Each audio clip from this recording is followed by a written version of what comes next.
Bonjour, bienvenue dans ce débrief entre l'Olympique de Marseille et Toulouse. Quoi dire de ce match contre Toulouse? Eh bien, déjà que c'est depuis 97, c'est notre 8e victoire de la saison. C'est notre 8e victoire depuis 97. Donc déjà une longue série d'invincibilité avec eux. Elle est depuis 2012, la dernière défaite. Donc on continue la série de victoires contre Toulouse et cette invincibilité. Le match en lui-même, il a été très dur, mais mentalement et comptablement, elle le fait du bien parce qu'on récupère la 2e place. Donc déjà, au niveau de l'état d'esprit, au niveau mental, cette victoire, elle fait du bien. Parce qu'on peut faire une série jusqu'à la fin du championnat. Sachant qu'il reste 3 matchs à la maison, Montpellier, Brest et Rennes. Et par contre, il y a 3 déplacements, dont 2 gros. Un à Monaco, qui va être décisif pour les places en Ligue des Champions. Un à Lille, pardon. Et que les Lillois veulent jouer eux aussi la Ligue des Champions. Donc c'est 2 gros déplacements où il ne faudra pas perdre de points. Ou très peu. Et un déplacement au Havre. Donc qui joue sa survie en Ligue 1. Donc 3 déplacements compliqués sur on va dire sur le championnat, 2 sur le papier. Et là on lance la série. On va parler du match. Bravo à Rulli qui nous a maintenu à flot après l'ouverture du score logique parce qu'on a fait un très bon début de match. Mais que Toulouse a répondu aussi. Ils ont fait le dos rond, bon, on ouvre le score assez logiquement, hein, un but contre son camp du magnifique demi-volée. Après, on a des occasions pour marquer le 2e but, on a des mopés, on est toujours un peu maladroit devant le but. On n'est pas tueur comme le Paris Saint-Germain qui, ils ont pas le même budget pour acheter les joueurs et la masse salariale comme nous, mais ils arrivent à tuer. Quand il faut mettre le 2e, ils le mettent. Quand il faut mettre le 3e, ils le mettent.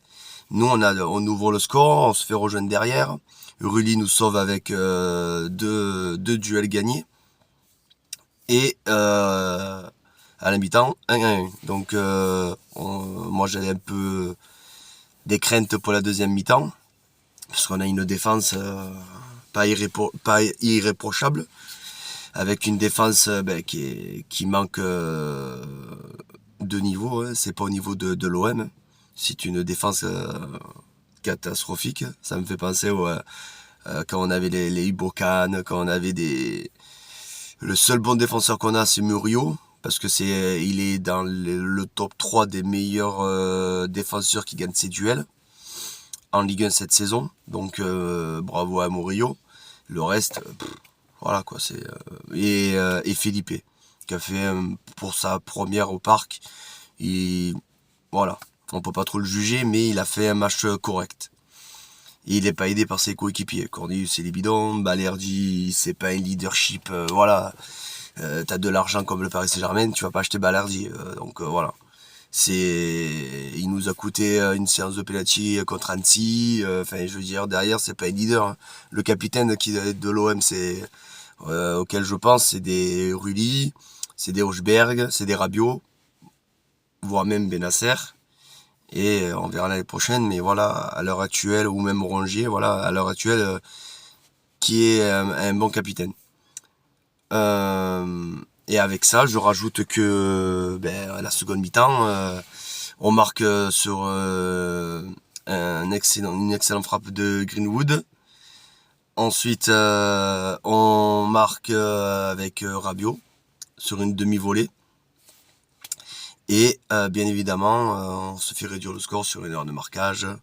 On n'est pas attentif. Le premier but, pareil, l'attaquant de Toulouse arrive à s'intercaler entre nos 2 défenseurs. On laisse le joueur centré. On a loupé beaucoup d'occasions avec Mopé. On a été... Ro aurait pu marquer, ça aurait fait du bien, mais il était hors jeu. On a été maladroit devant. On a été très bon au milieu. Par contre, la défense, elle est catastrophique. J'espère que contre Monaco, ils vont faire quelque chose, ils vont être à la hauteur parce que voilà, l'année prochaine, il faut acheter des défenseurs, il faut acheter des joueurs d'expérience, il faut acheter des joueurs qui ont envie de jouer à la Ligue des Champions chaque année, qui ont envie de gagner des trophées, avec la Coupe de France par exemple. Donc il faut vraiment améliorer l'effectif, garder les meilleurs.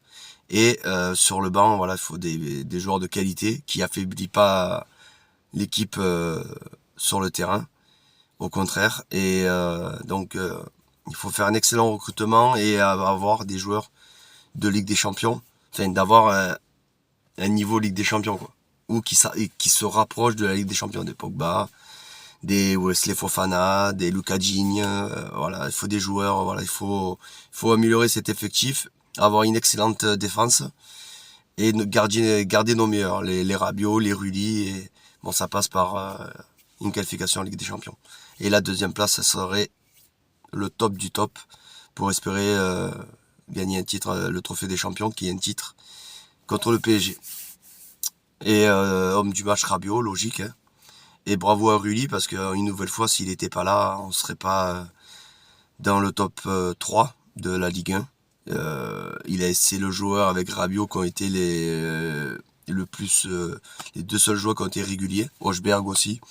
Rongier, quand je mettrai Rongier et Benasser. Voilà les joueurs qui sont le plus réguliers, et Murillo, qui sont le plus réguliers dans cet effectif.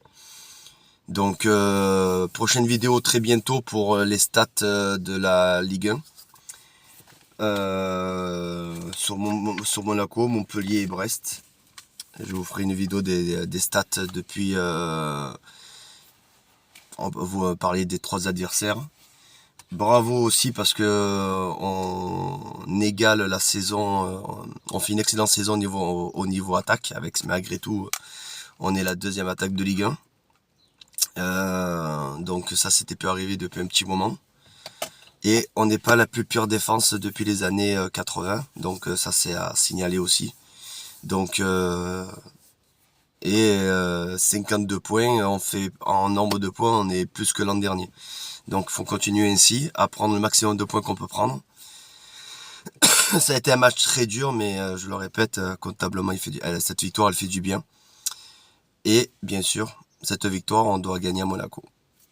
Ou ramener le point du match nul, mais en espérant que les autres ne nous rattrapent pas.